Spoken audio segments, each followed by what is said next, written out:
Hi, so today I'm going to be doing a video on the strange occurrence of Pine Point, Canada. A lot of people who clicked on this may know what Pine Point is and the story behind it, or you may know the song, or you may have no clue and just be interested in kind of a good story or a good mystery, and so let's go. So, the shell of the former town of Pine Point, Canada can be found in the Northwest Territories, forever abandoned and frozen in the late 1980s.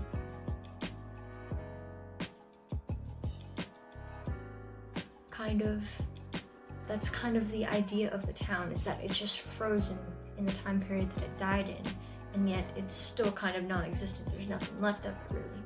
The occurrence of a town like this is strange, but also fascinates me as someone who's grown up in a rural area.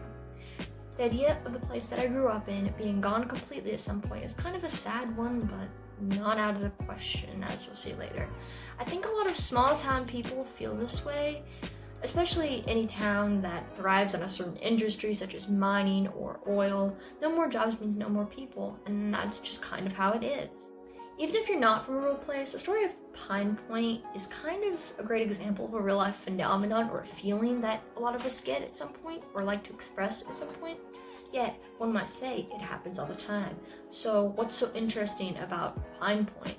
And how did I learn about it? Why is it so relatable? I first learned about Pine Point from a song called, well, Pine Point by Pup off their album, I think, The Dream.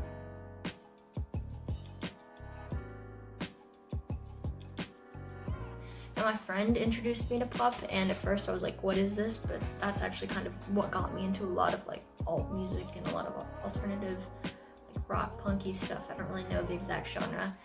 And so the first time I heard it was one night on a quiet bus ride home from a basketball game. Oh yes, a nice Midwest winter as it's freezing, sitting up against that wall of the bus where the rest of it's heated, but it's just freezing when you're stuck up against the wall. What you're driving past is just flat lands and cornfields, a barren wasteland of pretty much nothing but like frost on the tips of everything, possibly snow. I can't remember if it was snowing at the time.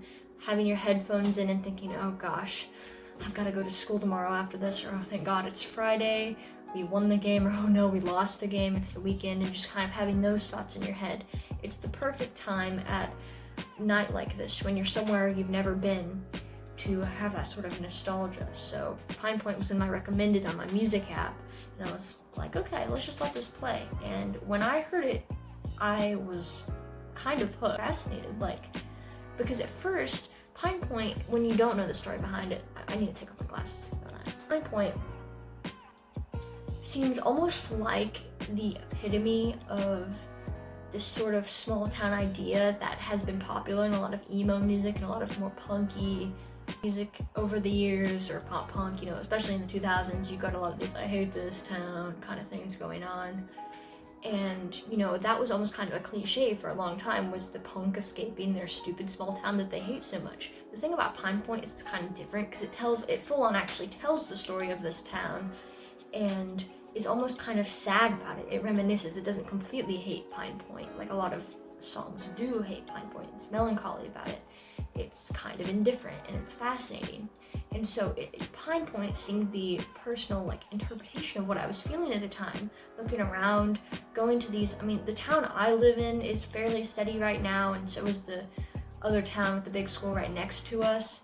But there are little towns that I go to every once in a while that are completely dead now. With populations of crazy stuff, like 400, 500, stuff with crazy small numbers like that.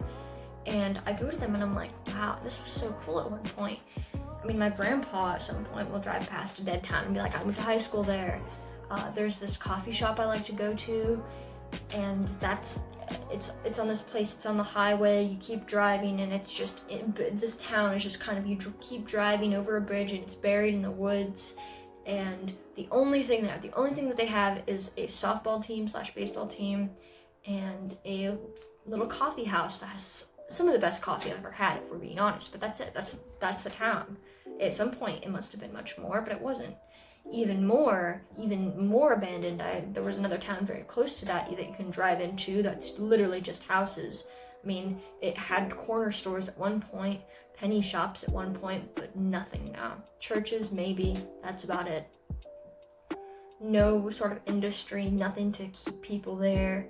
A lot of people's childhoods were just there, but the thing is, there were still some people living in all of these places. There were still people who had grown up there and were still living very close to there. And it wasn't completely lost forever. It wasn't dead and abandoned like Pine Point. So sitting and hearing that as the guitar hits, the heart, like the heavy guitar hits, and the, like raspiness of the singer's voice really enhances the song. It really makes you feel and think about stuff like that. And I could almost instantly relate to it. One of my friends had actually named an art piece called Pine Point before I even knew who Pup was, or I even knew the idea of Pine Point.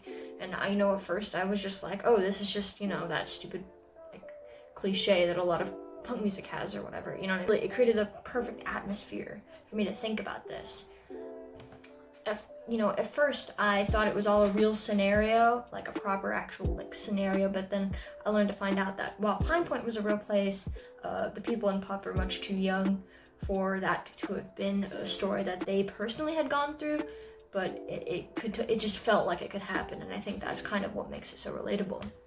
So what was or is Pine Point, and what makes it so interesting? Well, Pine Point was a mining town, unlike many small towns, though it was planned. You see, most small towns are older than Pine Point was.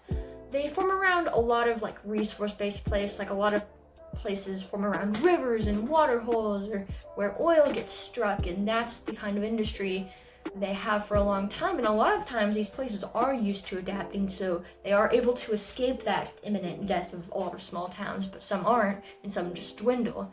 But the thing is, many will dwindle, like I said, but never fully die. There'll always be 200 or something residents just scattered throughout.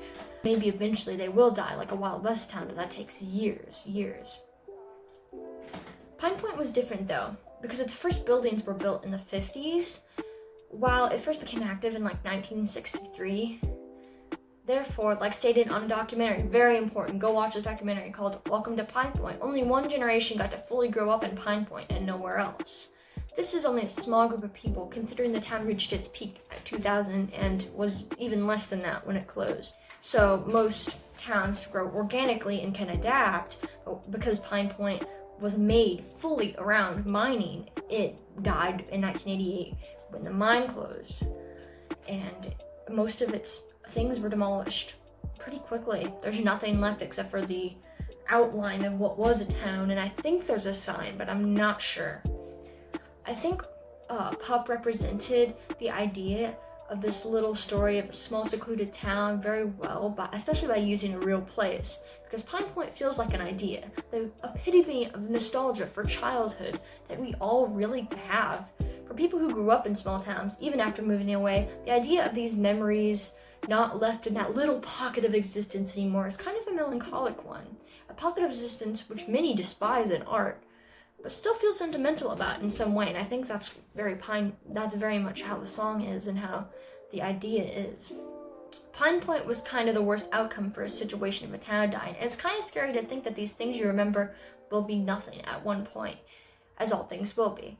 When even the people of Pine Point are gone, there will not be much left other than the documentary, the song, and the problem there is that you have to have people left to care. So even if the song will still exist, people might actually forget that it's a real place, that kind of stuff, I can relate to this now, as just recently I saw my childhood house burn. Actually, I didn't see it burn. We burned it, and it was kind of sad. I wasn't there. I actually got a video of it. And my first instinct was to cry, but the thing is, I despised that place for a long time. I mean, I'm not going to get into the details because that would be insane.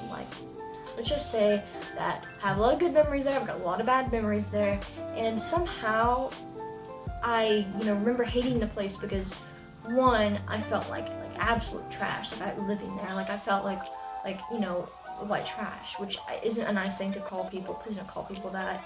but that's how I felt, you know? I felt like that. And you know, it wasn't even my family's fault really that we lived there. It was this whole situation where we had been able to afford a place for a long time, and it was all so messed up. And you know, we finally got another place, moved stuff in, you know, fixed it up, made it look super nice. Now I can actually invite my friends over. Because before I was afraid that people would think I was like trash, especially the more like richer, or you know what I mean, people that I know, because even though I dressed like all of them, I felt like I wasn't truly all of them, you know what I mean? And you know, it's crazy to think that I wanted this place to burn for so long. I wanted it gone for so long, but the moment I saw it burning, I kind of cried. And that's just so weird to think about. And you know, to think that that's similar to a lot of people's hometowns. They hate the place, they don't want to be there, or at the very least, they might just be like, it was okay.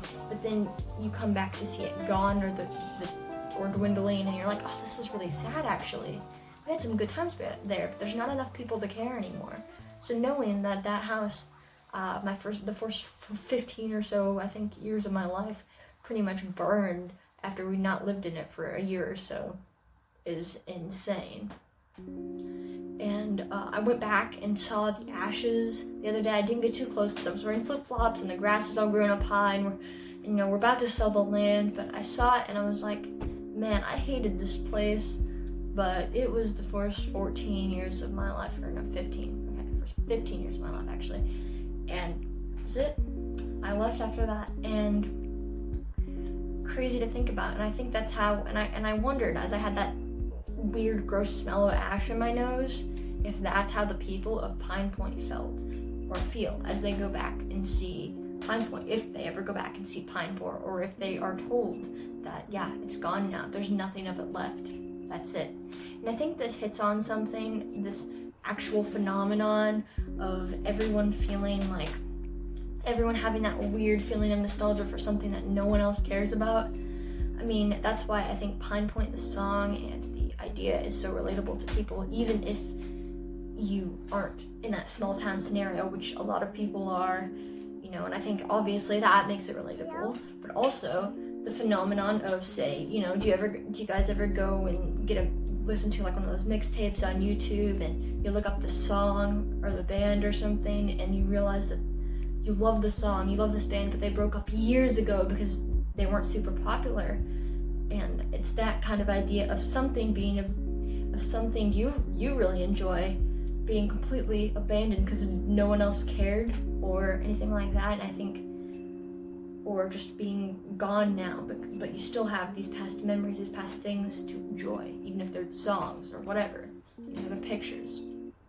And I think that touches on this kind of niche, weird feeling of like nostalgia that we all get for something that's gone now, and the death of objects, the death of places, not even just people, you know.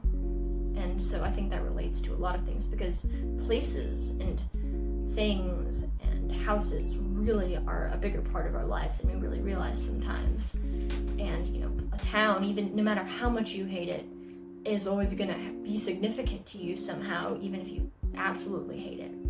And so I think that's what makes Pine Point such an interesting story and so relatable, because everyone has their Pine Point, don't they? Like everyone has their thing that no one else cares about that you care deeply about. And yeah, I gotta put my glasses back on because I gotta read. Like I said, that's why the story of Pine Point is so engaging and relatable for many. No matter whether it's a town, a house, or anything else, the idea of Pine Point is so interesting because it's the nostalgia for a place the world forgot about. It's like listening to one of those mixtapes. One of the big ironic things of Pine Point is that although it, you know, the song might be one of my favorite songs in recent years, it's actually fairly forgotten in Pup's catalog. In fact, a lot of their more popular work is fairly forgotten, and you know, I mean, that I think is kind of ironic in itself. So yeah, that even kind of that makes it hit home even more. I feel like that's interesting. And so Pine Point, Canada, still sitting in the population of 0, is a gloomy story, but a pretty captivating one. And yeah, that's pretty much it. That's the story of Pine Point. Hope you enjoyed. I'll probably leave my links in the description. Go listen to the song. If you like that kind of music, it's pretty good. It is a little bit of an acquired flavor, but yeah.